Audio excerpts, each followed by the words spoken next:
Welcome to season 15 of the Parenting Aces podcast. I'm your host, Lisa Stone, and this week is a little bit different for us. I have an old friend joining me, Steve Bellamy. You may or may not recognize that name. If you have been following tennis for a while, you will recognize his name as the creator of the Tennis Channel.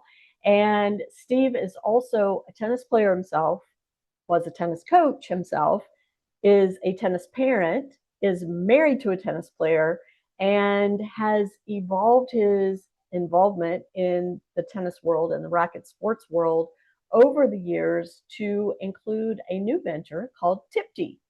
TYPTI is a new racket sport that Steve kind of came up with decades ago, but set aside because he had other things going on in his life and decided to revisit recently after seeing what's happening with tennis participation, with pickleball participation, his own wife and son's success in the pickleball world. He decided to go back, take another look at TYPTI, and figure out how to launch it and use it to supplement what else is happening in racket sports, but also to give tennis players who haven't stepped foot on a tennis court since finishing their junior career, their college career, another opportunity and way to get back on the court, utilize their tennis skills in such a way that they could have quick success and a lot of fun while doing it. So I hope you enjoy my conversation with Steve Bellamy. Just a warning, it's not completely G-rated, and I have made the decision not to edit out the things that take it away from a G rating. So maybe parents and adults listen to it first, decide if you're comfortable with your kids watching or listening. But in the meantime, enjoy my conversation with my friend, Steve Bellamy. It's nice to finally get you on the podcast, Steve, and super excited for you to share your latest venture with our community. I'm so glad to be here. It's been a long time of following this.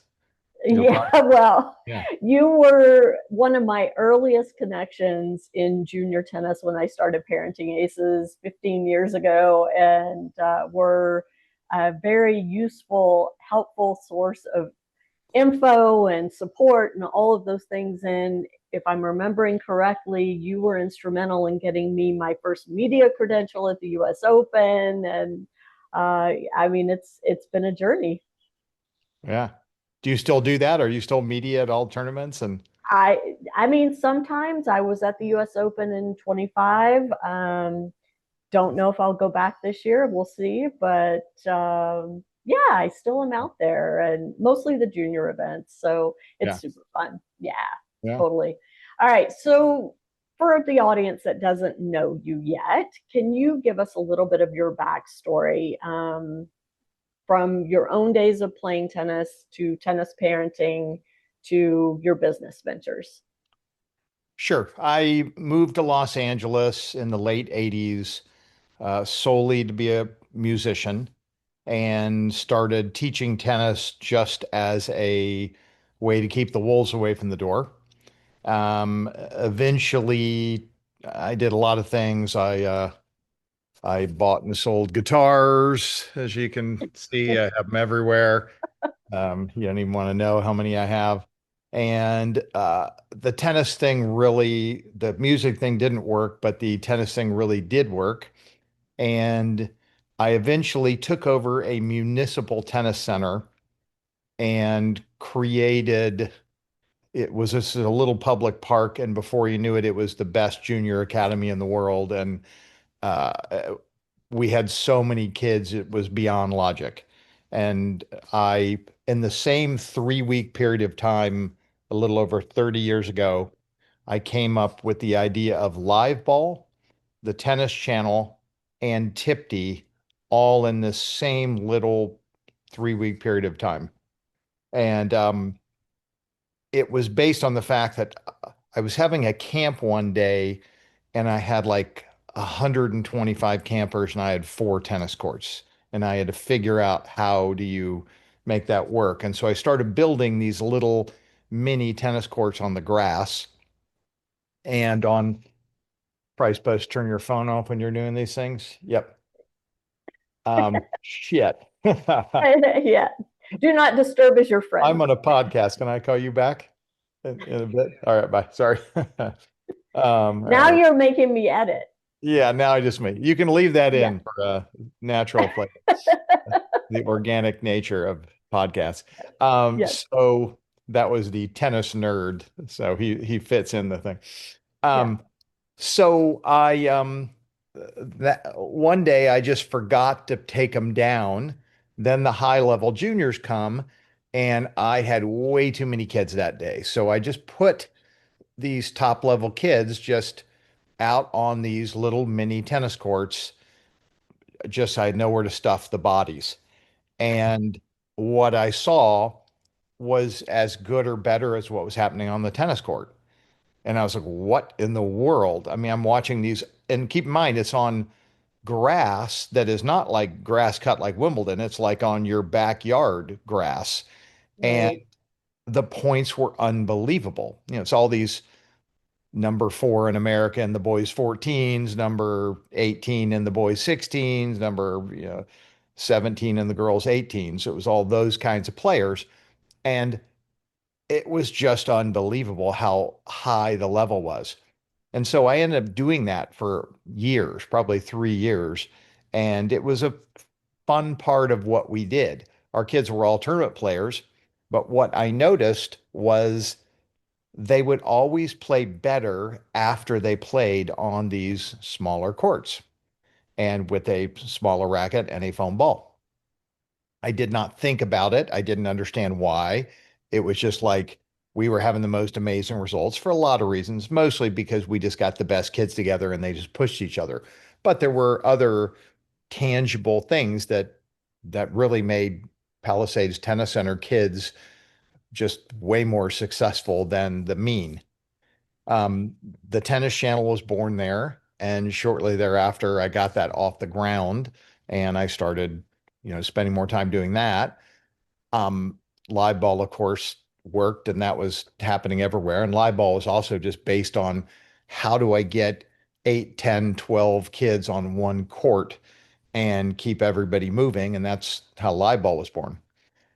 But so while I was doing I'm running the tennis channel and I'm still sort of paying the bills by teaching tennis. I was getting bombarded with tennis pros calling me saying, I'm at the Studio City Racket Club. I've got 50 hours a week of lessons and they're shutting the club down. Can I come teach? And it just was happening over and over and over again. And I quickly realized that 7,200 square feet, 120 by 60, uh, what it was 22 degrees north, a tennis court. It's just too big, just simply too big. It was most likely born in the 1500s in France, where noblemen did not want commoners to be able to have their playing field. So they built the sport called the Sport of Kings and made a 60 by 120 playing field because the lots were 50 by 100. They just wanted to make it too big. Well, fast forward 500 years, and it's a big piece of real estate.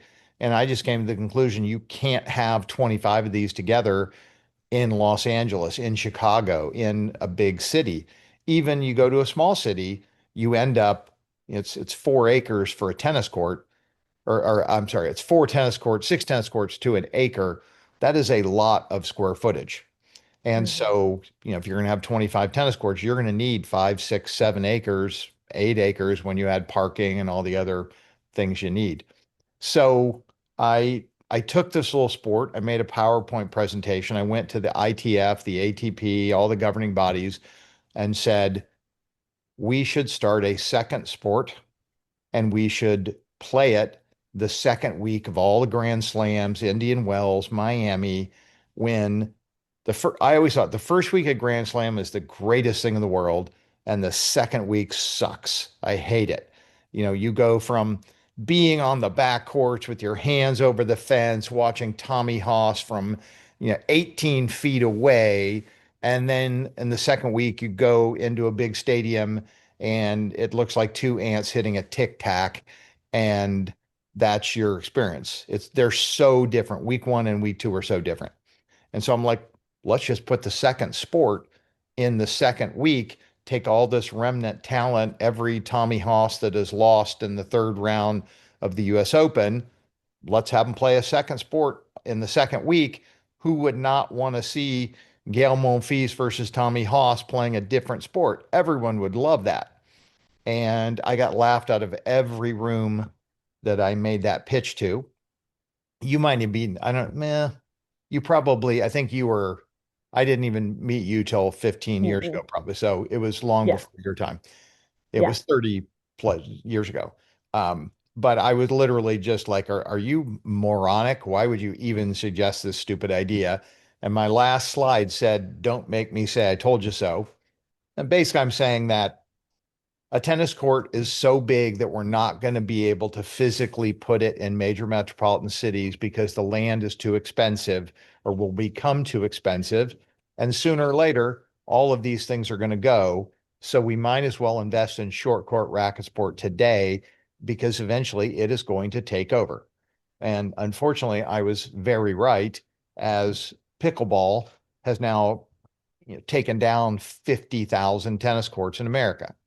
I live in a Right. neighborhood with, I can't remember the exact number, but I think we have like 27 tennis courts in my neighborhood. And virtually every single one of them has either been completely converted to pickleball or it's got blended lines on it and nobody plays tennis anymore. So, just an unfortunate reality. Tennis is a hard sport. You got to hit a small ball at a high rate of speed, a very long distance. It is micro nuances of proximity to make a ball strike to get a perfect strike. It takes 3 to 5, 6 years to really be able to do it well. And pickleball is a sport where you can walk out there and in 5 minutes, you can kind of do it. And Yeah. certainly in 6 months, I mean, you feel like you're supposed to be on the tour. And so, the tennis industry just got it very wrong. And they're certainly massively paying the price for it now. Um, and so what TYPTI is basically, I love all racket sports. I'm tennis first, but I love pickleball. My family is, pretty high level pickleball players. And uh, ironically, they have definitively overbuilt pickleball facilities. There's Mhm. approximately $100 billion of infrastructure in America today.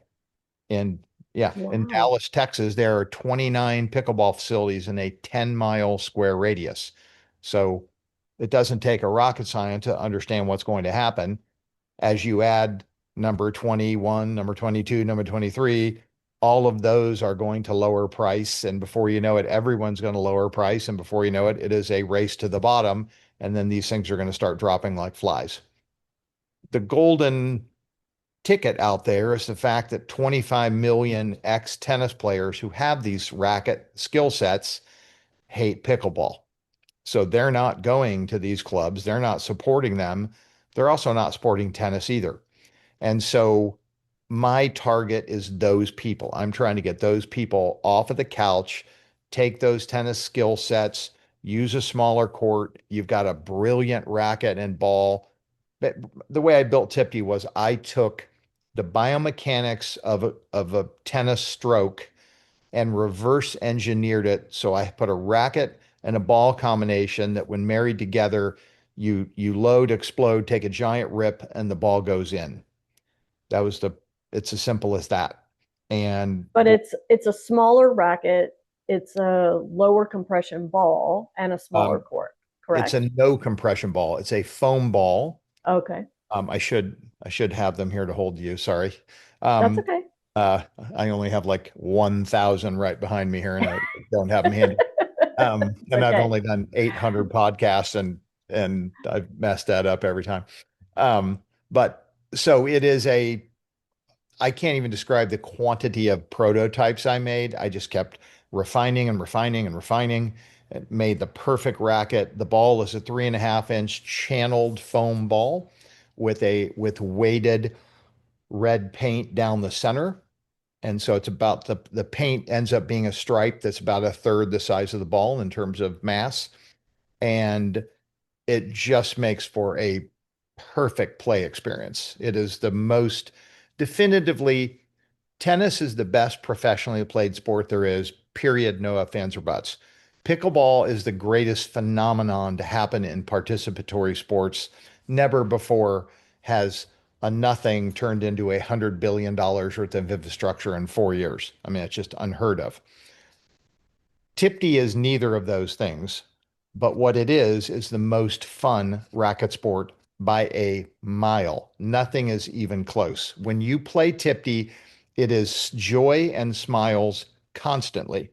And the main reason for that is that if you are, let's say you're a 4 or 5 level tennis player, uh, well, occasionally you do something that a 4.8 can do. Occasionally, 4.9 maybe, 5.5 probably never. In TYPTI, you can be a 4.5 and you can do something that only a 5.5 could do 12 times in the course of a day. You can do superhuman things because the ball explodes off the racket like a missile, but then slows down precipitously. So if you and I are playing, I could be at the net, I could pound an overhead at you to where in any other racket sport, I've won the point. But in TYPTI, that ball compacts and then it bounces up higher. It slows down tremendously. And all of a sudden, Lisa Stone is getting a stick on a ball that she just has no business getting it on in any other racket sport. And when that happens, the same smile that you have right now, you can't believe you've done that. I mean, you've been playing tennis for 15 years. You've had no business in that talent level, and all of a sudden you are. And so that just brings a level of joy that is unseen. And then there is also a chaotic element to where it's just sort of like off the rails racket sports, especially in doubles. Like if you go to the TYPTI YouTube page and watch some of those videos, in the first 15 seconds, I don't care what the video is, you will see bedlam, just absolute bedlam. Like, what the hell's that? Like, I just watched a video this morning that an editor sent me. Someone hits an overhead, the opponents hit an overhead off of their overhead, and then the guy who hit the first overhead hits a third overhead off the second overhead. Like, that has never happened in tennis history. I mean, that's just Right. crazy. And it just happened in the middle of a set. And Yeah. so things like that happen all the time. And then also, I realize I'm just blabber mouthing and you're asking no No, questions. you're I'm good. giving you no No, this space is to good. talk. This, Yeah. I'm trying to lower your self-esteem as a podcast host. I'm giving you no room to talk. Um, there are things that are so great about tennis and so great about pickleball, and there are things that are so stupid about both sports. Um, the scoring in tennis is moronic. It just is so dumb. Does anyone give two shits about 15 love or love 15? I mean, how many junior matches have we been watching where we're just like, okay, get to the storyline? Nobody cares about one all. And so what I tried to do was build scoring that creates constant stakes. And so we have what's called the stakes methodology. You have to win 3 points in a row to win a game. Why that matters is because if I'm playing Lisa Stone and I've won the first 2 points, it's called two up. If I lose the next point, I don't have any in a row now. Lisa has one in a row, and that is called one down since she's the retriever. And so it has this shoots and ladder effect. If I don't close that two up point, not only do I lose all my points, you have one. So it is a ginormous swing. And that is constant every game. And it adds stakes. Every point matters. Whereas in tennis, I was talking to Andre Agassi about this the other day when he was talking about the differences between tennis and pickleball. Mhm. In tennis, there's lots, you go from being ahead to neutral. So like in scoring, if I'm winning, add in and I lose the point, it goes to deuce, which is neutral. His proclamation was if he's in a very offensive point, screws up, hits a short ball, he doesn't lose the point. He goes to neutral and then he's got to get back to an aggressive position. In pickleball, which is just dink, dink, dink, dink, dink, dink, dink, dink, dink, and then one person hits a ball 1 inch too high it goes from dink to murder. It doesn't go to neutral. It just immediately your head gets taken off. And so that's just a weird situation. And what I tried to do in TYPTI was just make so that every moment, every point mattered and every shot matters. But at the same time, it's very, very hard to put the ball away. It's a foam ball. It smashes into the ground. Every ball strike, the ball goes from a ball to a pancake. It's literally a pancake on the string bed. And and so it just makes for the most telegenic, beautiful, artisanal points you could ever dream of. And And the intensity level is up, up, up, up, up the entire time, because if you get two up, and as you said, then lose the next point, you're back at zero, your opponent's up, and if you drop your intensity level, you're done. 100%. And I would also add that I did everything I could from a rules and a scoring paradigm to make things go fast. There's not the play two games, change, and go sit down for, I don't have any of that. All sets go to 5 games. The first person to 5, there's no tiebreaker. So, if you and I are playing, we spin. If you win the toss, you decide whether you want to serve or you take the side. And if it goes to 4-all, the ninth game wins. It doesn't matter if one person had 5 serves or one person had 5 returns. Mhm. I just trimmed the fat. There's no lets, so you play off that all the time. Probably the most, I'll call it ingenious thing I did. Most people hearing it will say that's moronic. Then they'll play it and they will realize I'm right. I viewed the net differently than most racket sports view the net. I view the net as a neutral element. So if I make a ball strike, it hits the net, the ball is not dead. If it comes back, I can hit it again. I can't use my string bed, but I can let it bounce off the net, let it bounce on the ground. I can hit it with my hand, clear the ball back over the other side, and keep going. It sounds stupid. Go watch the videos and you will see it is the coolest thing on earth.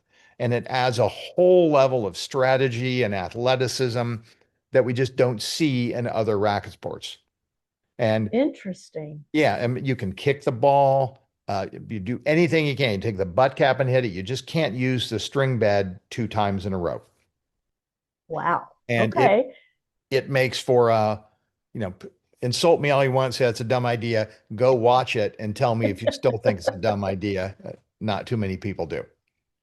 So, just to clarify for those of you watching or listening, we're going to have a link to the YouTube channel in the show notes on parentingaces.com. So, make sure you go look at these videos and so you can see TYPTI in action. But, Steve, I want to just clarify one piece of this, which is you are a tennis player, your wife is a tennis player, your 4 boys played tennis at some level, the majority of them at a very high level. You love tennis. This is not, I hate tennis, I'm going to do something to kill it. This is, I love tennis, it's struggling. I'm going to see what I can come up with to drive interest onto a tennis court and potentially back into the game the game of tennis at some level for these TYPTI players. So, am I stating that correctly? Um, Sort of. I will go more in depth on that. So Okay. one of the more flattering things I've had, I was at a conference once and someone who was introducing me, and they said the 5 most important things to happen in the history of tennis outside of tournaments and players are the oversized racket, polyester strings, Billie Jean King beating Bobby Riggs, live ball, and the tennis channel. So obviously, I built 2 of those 5 things. I will fight this to the end here. What I am doing now is going to be so valuable to tennis, it will knock one of those out. So, Hmm. and the reason is we have 25 million people that have this enormous skill set sitting on the sidelines, not playing tennis, just not doing it. Clearly, nothing we have done has got them to do it, got them to go play. And then on top of that, pickleball has handed tennis its ass so badly, it's unfathomable. I mean, there's never in 4 years, there are as many or more pickleball players as there are tennis players. I mean, that is just, it's preposterous that that could have happened. The 25 million people are not playing pickleball. When you go to a pickleball facility and start talking to people, you'll see this guy played baseball, this guy played volleyball, these two women were gymnasts, and this guy played table tennis, this guy played racquetball. Occasionally there'll be a tennis player, but in general, tennis players are thumbing their nose at pickleball. They're not doing it. What I'm going to do in one fell swoop, I'm going to save infrastructure. So I'm going to help pickleball by filling these clubs up with much, much, much needed bodies that aren't going there now. And two, I will guarantee you, once you take a big loopy ground stroke and you rip the living bejesus out of a ball, you want to play tennis. And so this is going to be the greatest thing in the history of tennis. It is just, it is the best marketing you could ever have. Getting them back out on a court that we have now, they're, I don't know what the numbers are exactly. No one does, but I guarantee you there are more pickleball courts in America today than there are tennis courts. And that is including all the colleges, that's including everything. The growth of pickleball, which just hasn't really been aggregated, uh, it's just astounding. We're adding 130 new pickleball clubs per month in America. The Still, average still, there is no, wow. I talk to builders all the time and they are staffing up like crazy because they can't even begin to fill all the orders of courts that they're getting asked to build. Mm. The average amount of courts is like 11. So if that means we're adding between 13 and 1400 pickleball courts per month in America. Wow. Okay, we're losing tennis courts every day. Yeah. So, Yeah. this thing is going to be the greatest thing in the world for tennis, and it's actually going to be very, very good for pickleball. And it will be very good for TYPTI because TYPTI is freaking fun. So you mentioned college a second ago. You had three of your four boys played college tennis. Four of them, College tennis. all of them All did. four played. Yeah. Okay. Yeah. Okay. I don't know why I thought only three. Okay. Anyway, all four boys played college tennis. College tennis is in your blood. It's something you love. The ITA, which is the Intercollegiate Tennis Association, which is the governing body of college tennis, really college tennis coaches here in the States, is talking to you about TYPTI. Tell me what that's about. Yeah. So, we're not just talking, we have a contract. We are going to be doing a big collegiate prize money tournament. And so I And don't what have does the that look particulars. like? I don't have all of those details yet, but we're working out where, when. I do have a pretty good idea. Um, I have a particular passion point, soft spot, allegiance to that kid in America who is number 8. They worked for 20 years. They got really good. They got completely mutilated by all the foreign players coming into America. And, they ended up playing number 3 on their team when they were hopefully going to play number 1, or maybe they didn't make the lineup and they went to a big school. And especially, the whole kind of professional blurred against amateur thing has just changed everything, the landscape so much. Um, I want to give that person another option to play. And if you're, the math, if you're the sixth best player in America on either of the men's or the women's side, you're barely making a living if you're playing pro tennis. Hmm. You're number one, two, or three, you're fat and happy. If you're four, five, and six, it becomes a gray area.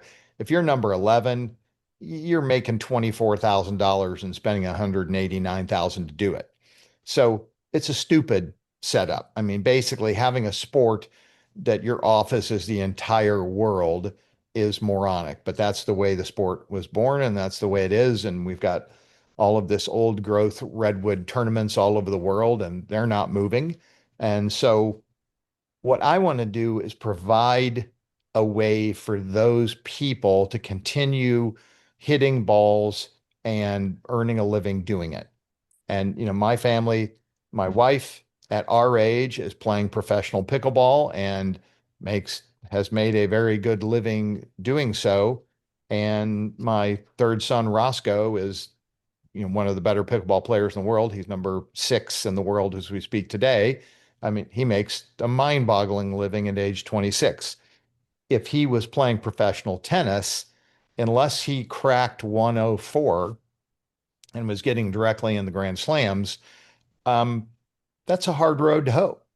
Yeah. And, You're by paying to play, basically. 100%. Yeah. Yeah. And in pickleball, and I'm not saying that he hasn't threaded the needle pretty well, but I mean, these people at his level that are playing pickleball, they're going to be able to retire from life at age 30 and will have made enough money that they can, they don't have to go become a real estate agent. They can take some time off. They can decide what they want to do with the rest of their lives. And I want to try to help more of those journeyman tennis players do that. And to me, I could give two shits whether someone's playing tennis or playing TYPTI. If they're earning a living striking balls in front of people, I'm happy. Yeah. And when you go watch, like I spent a lot of time watching the professional pickleball tour just because my son is on it. I'm watching Roscoe Bellamy, Hunter Johnson, Donald Young, Jack Sock, Jeannie Bouchard. I'm watching all of these players, so many female college tennis players, earning a great living, traveling around the country. In fact, it's way better than professional tennis in a lot of ways because they're always sleeping in their own bed on Sunday, maybe Monday Yeah. night. Um, I'm gonna not take that. Um, so they're sleeping It's in just a their better bed. life overall. They're Yeah, not having to travel the world. They're not having to deal with all the massive time zone changes, all of the cultural changes, the dietary changes. They've got what they need. They're close to home. They're playing their sport. They're earning a living, which tennis players can't all say. yeah, And yeah, and they're doing something healthy. yeah. I can't tell you the amount of times when I would talk to a player who lost on Monday in Turkey when they were going to be playing 4 futures in a row in Turkey, and they lose on Monday, and they don't get to play again for 6 more days, and they're just there. It's weird. I never saw tennis players as people looking at I'm getting to see the world. I lost on Monday. I'm going to take the next 6 days exploring Turkey. That was never the case. I was seeing people just, okay, it will be $1,800. It will take one day of travel. I can get home, sleep in my own bed for 4 days, then get on another plane back. And they were having to make those decisions. And Roscoe doesn't ever make that decision. I mean, as we speak today, like this moment, Roscoe is playing pickleball on Richard Branson's island, Necker Island in the Caribbean. And, then he'll bounce to some other great city. And if by chance he doesn't go far in the tournament, he's on a plane an hour later, he's back home, he's sleeping in his own bed for 3 or 4 nights in a row before he goes to the next one. And he plays 25 weeks a year, meaning he's got half of the year off. He'll more than half. He'll throw in a handful of exos that are usually, pretty either well paid or a great kind of life opportunity. Like I'm going to France or I'm going somewhere interesting that I'm doing a little bit of coaching and exhibitioning, and I'm also having a true vacation. So Right. it's just, there's a lot of wonderful things about it. And so I'm going to try to build a tour that is just the dream for that kid who's played 15 years of junior tennis and then college tennis and then kind of hits a tough spot. Yeah. And I mean, you're looking to keep them in the States, or are you looking to grow this Uh, internationally? So this has been a really weird whirlwind for me. So I had an idea of where I thought this would end up, and it has just gone staggeringly more. So we've sold 1,400% of the rackets that we thought we were going to sell by this point in time. Wow. 14. So for every racket, I said, hey, we're going to sell a racket. We've sold 14 rackets. It doesn't Yeah. even make sense. So one of the things that's been really interesting, I had my sights set on America. That's all I cared about. I cannot go to my Instagram or my LinkedIn without having three new people from around the world saying, I am the deputy prime minister of sports from this country. Can we bring TYPTI here? Yeah. And so I don't know where this is going to go from a global perspective. What I can tell you is never in a million years do I want American players going to some place far away to play. If I had to restrike tennis, I would say, let's have 4 Grand Slams where everybody meets. All the rest of the time, play in your own damn country, play in your backyard, play locally, locally, locally. There's a reason why Michael Jordan was famous in Chicago. He played in Chicago all the time. You could go see him. But I remember once in America, the Memphis tournament had no Americans in it in the first round. Really? Yeah, no America. It was like 22 years ago or something. It wasn't, but it was an Yeah. American, it was American indoor tournaments, and there were no Americans in it. So, I mean, talk about lack of rooting for a home team.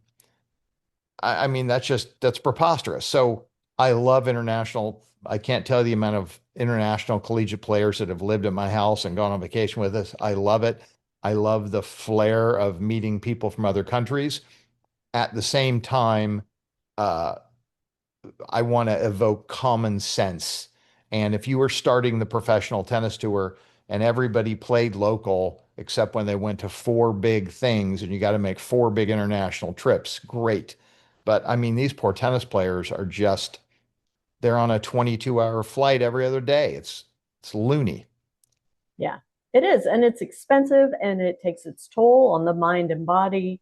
And listen, it's not that we're trying to be narrow minded here in America, America, America. It's Not at that all.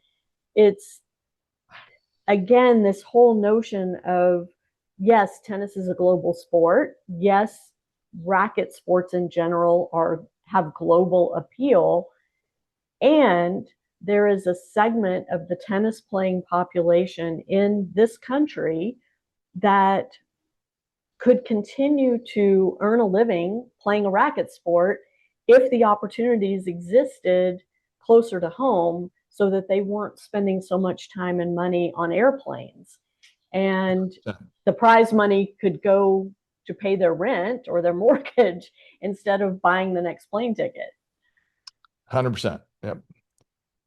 So I think there is a real need for this. It'll be interesting to see, Steve, how the collegiate community reacts. And I hope you'll keep me in the loop when you have a date and a location, because I'd love to come.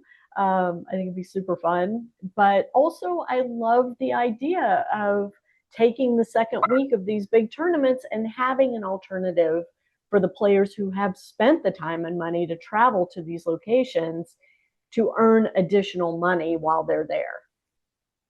Yep. Sorry, I have a Yeah, barking dog here. it's okay. So if people want to get more information on TYPTI besides the YouTube channel, where else can they go? And again, we'll have all these links in the show notes. Yeah. So The website is very informative. The Instagram page, Play TYPTI, is very informative, and YouTube. Those are kind of the three primary drivers. But you can, 24/7, those things are changing and being updated, and so they're very good resources. Love it. And so for the junior tennis community out there, why should they be interested in this? What's it bringing to junior tennis? And then I promise I'll So, let you go. no problem. So if you were a person with racket sports skills and a new sport develops that's going to have a world ranking and is going to have all of the rankings, and you are the first mover, you have a chance to be at the top of this sport at the very beginning. Ben Johns and Annalie Waters are amazing in pickleball. They probably owe a lot of their success to the fact that they were first. If if you went to all the tennis players and said we're starting pickleball today, sorry, um, Busy guy. It's okay. you can you put her, thank you. Um, so uh, if you took Alcaraz and Sinner and Ben Johns and all of these people, um, Alcaraz would be the best, or Sinner would be the best. It probably would not be the pickleball players. They just did it first, and that's why they were successful. I'm not, Ben Johns is so talented, it's ridiculous. He's so good. Annalie Waters is so good. But compared to tennis players who have been doing it since 18, I started all my children at age 18 months. That's when they started hitting balls. And so it just being first is very, very valuable. And so, and the skills transfer over to tennis very Mm. well. TYPTI is the absolute best teaching tool for tennis you could ever dream of. And so I highly recommend, Hence, huh? hence why the junior coaches need to be paying attention to this too, and the academy owners and the club owners, because this is a way to get more people on the court at a time.